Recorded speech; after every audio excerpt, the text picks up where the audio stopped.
name is Adil Alhinai. I'm 24 years old. I'm training out of KO South, the next generation in Filton Heath, trained by the one and only, the Grand Unified World Champion, Sam Langani.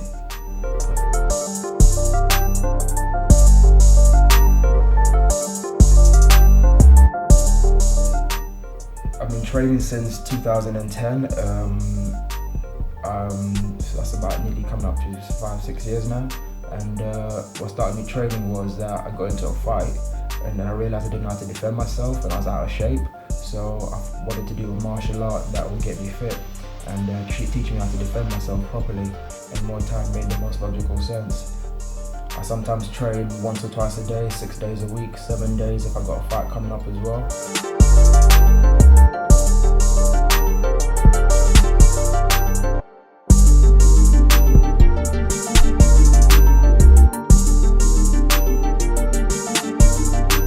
The key to my training success is meticulously writing down everything that I do that session consistently, which then allows me to go back and look over all the things that I did before. So I remember all my combos, all the little things that Sam teaches us. Another thing is probably consistency. Sometimes where people go wrong is that they're not consistent in how they train, where they'll probably spend 3 or 4 days doing quite well and then ruin it by having a heavy weekend or anything like that. So I try to be consistent for as long as possible, try going like 6, 7, 8 weeks eating clean and everything like that. My experiences with Sam, it's been a great experience being trained by him. The way that he's able to break down everything, go through combos, teach you how to do certain techniques, certain moves, when to do the certain moves as well. His knowledge of the fighting game is second to none. He amazes me still to this day because he's always showing me something new, and I'm like, wow, give me something very simple, and I'm like, why didn't I think of that? And he's able to make it in such a simple way that it's also memorable for the fighter.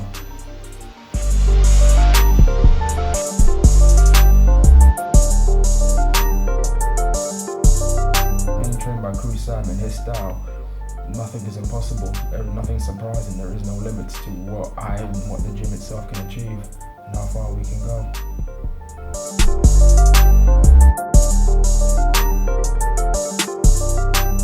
So experiences like KO South, it's one big family. There aren't any egos in this gym at all. The sign at the door says leave your ego outside here. Once we're inside, we're all family, and that is true. Everyone gets along with everyone. You'll see fighters who have had 10 pro fights getting along with beginners, the kids getting along with the adults and everything like that. It's just everyone gets along and meshes very well. We all try to help out each other. Not one person's trying to go ahead. We're all trying to do this together and succeed. And I think that creates a cohesion that some gyms lack or some places lack, where no one's helping out each other, everyone's thinking for themselves, whereas that is left here. And I think that is all down to the environment Sam himself creates. And but that's not to say that we aren't competitive. We as fighters, all of us here, we want to be the best. We want to achieve and accomplish so many great things, and we work hard to do so. We all train very hard to do so. We push each other to do so as well.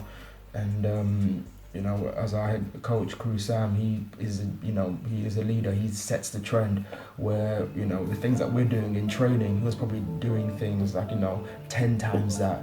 He'll get told to do 100 burpees, he'll be doing 500 burpees. He'd be running from South Norwood all the way to Brixton and back.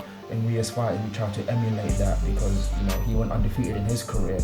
And that's something that I haven't been able to achieve to do, but it's still something I can do for the rest of my career, is go undefeated.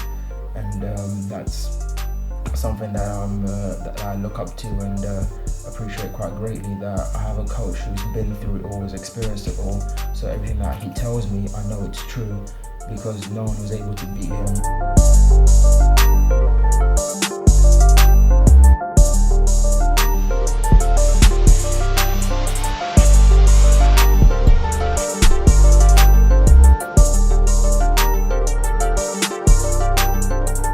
Who I'd say I was before Muay Thai was probably chubby. It's probably the first thing that comes to mind. I was pretty unshaved, unfit, skinny fat is probably the best phrase to use. And not really that much of a disciplined person, where I didn't have my diet down, I wasn't training consistently, I didn't really do anything, and I wasn't really excelling at any kind of sport.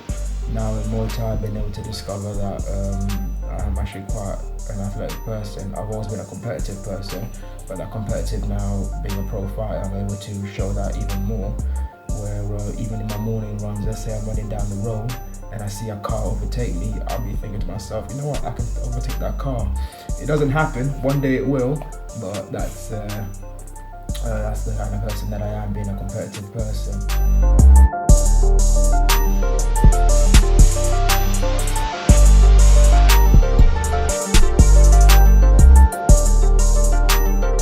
The hard work that you put in is how far you want to go out. If you want to be an intro and you get to general, you're more than welcome to do so. You will learn enough, you will get fit and get in shape to do so.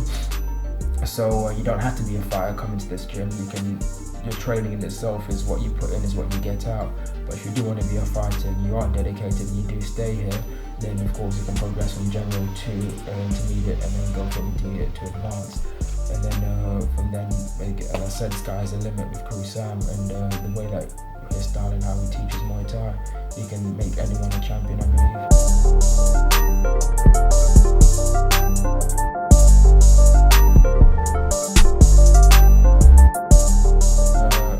As my second profile, we just got to the ring, and my crew hadn't seen my opponent before, because I believe he was either announced or picked just the week of that fight, and we weren't able to find any footage of him. So he walks into the ring, and Crew, with the gift that he has for the sport, just looks at him the minute he gets into the ring, and then he whispers in my ear, he's weak in the body, watch out for his head kicks. Lo and behold, in the fight, he was trying to throw a lot of head kicks, and having that knowledge of what Crew just saw from that few seconds there, I was able to avoid his head kicks because I was in my head, and I was able to attack and weaken his body, which of course exposed the head. And then I was able to rock him and hurt him. And in mid-combo, his Crew shot out head kick, and it was like someone controlling someone in a video game, like it's Tekken or Street Fighter, threw the head kick, and then I won that fight. That was my first knockout by a head kick.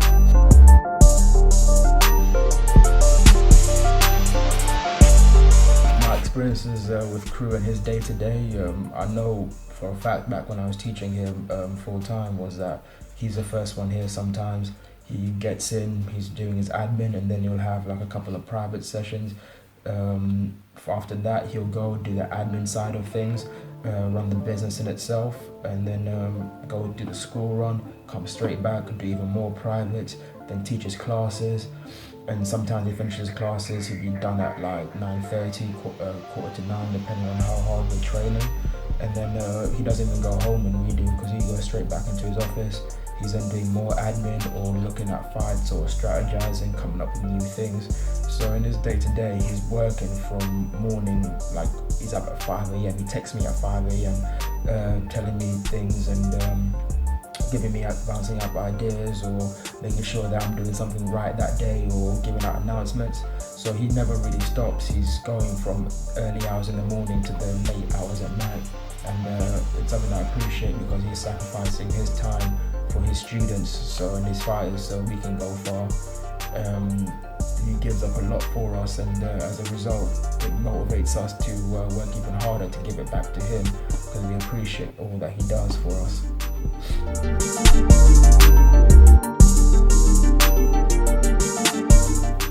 My experience in privates have been nothing but positive. From the minute I did my first private a few years back up until now, it's really helped me progress as a fighter much quicker, because there in privates, Crew's able to give you one-to-one tuition that he breaks you down as a fighter, and you can immediately tell what are your strengths, what are your weaknesses, how do we mask your weaknesses, how do we improve your strength.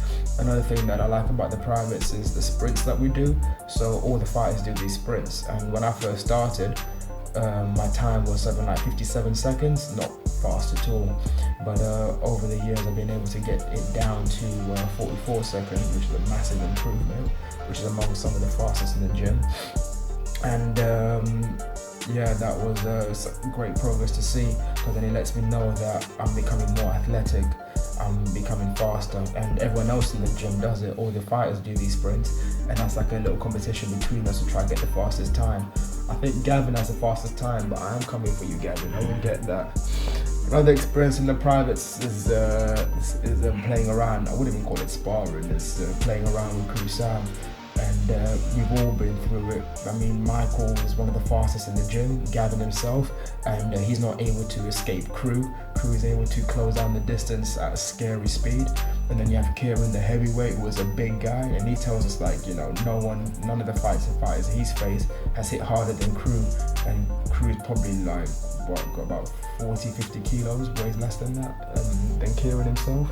So yeah, when you're sparring with Crew, is one word of advice I say is avoid the corner, because we've all been a victim of that corner. Everyone that's done privates will know what I mean by that.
After 1 minute and 40 seconds completed of round number 4, your referee, Mr. Sean Boland, has stopped the contest with Saj Imran sustaining a cut over his eye and not being able to continue. Therefore, your winner by TKO, fighting out of the blue corner, Adil.